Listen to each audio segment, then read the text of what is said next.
அதுல என்ன சிறப்புன்னா எத்தனை முறை பகைவர்கள் அதை அறுத்தாலும் அது மீண்டும் உழைக்க வேண்டும் என்கின்ற வரத்தையும் பெற்றார். முருகப்பெருமானை போர்க்களத்தில் முதலிலே சந்திக்கின்றான் சிங்கமுகன்.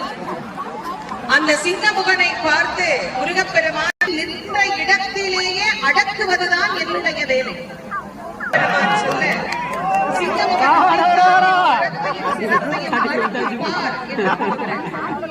ஒவ்வொரு கரத்தையும் சிரத்தையும் அறுத்து தள்ள தள்ள மீண்டும் சிறகரங்கள் அவனுக்கு முளைத்துக் கொண்டே இருக்கிறது.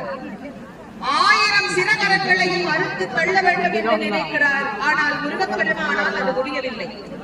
சிங்கமுகன் சிரித்துக் கொண்டே சொல்லுகிறான், என் கரத்தையும் சிரத்தையுமே உன்னால் அறுக்க முடியவில்லை. முருகா, நீயா என் உயிரை எடுத்துவிடப் போகிறாய் என்று அவன் ஏளனமாக கேட்டபோது, இதோ பண்பத்தை அழிக்க முருகப்பெருமான் தனது ஆயுதத்தோடு புறப்பட்டு விட்டார். எப்படி சிங்கமுகனின் கண்ணும் அழிந்ததோ, அந்த சிங்கமுகன் அழிந்து தேவிக்கு சிங்கவாகனமாக பெற்றானோ, அதுபோல் நம்மிடத்திலே இருக்கக்கூடிய அத்தனை விதமான கண்மமும் அழிய வேண்டும் என்று வேண்டிக் கொள்ள வேண்டும். வெற்றிவேல் முருகனுக்கு, வீரவேல் முருகனுக்கு, ஞானவேல் முருகனுக்கு, சக்திவேல் முருகனுக்கு, செந்தில் நாதனுக்கு, ஜெயந்திநாதனுக்கு, சுப்பிரமணிய சுவாமிக்கு, முருகனுக்கு,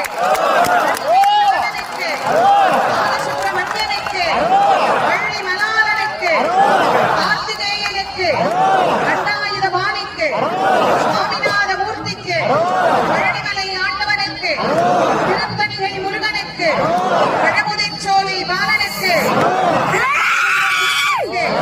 சுவாமிமலை நாதனுக்கு, சிங்கமுகனின் பஞ்சத்தலை உழ்ந்து அவன் முருகப்பெருமானிடத்தில் தன்னை முழுவதும் சரணாகதியாக வந்துவிட்டு தான் எந்த இடத்திலிருந்து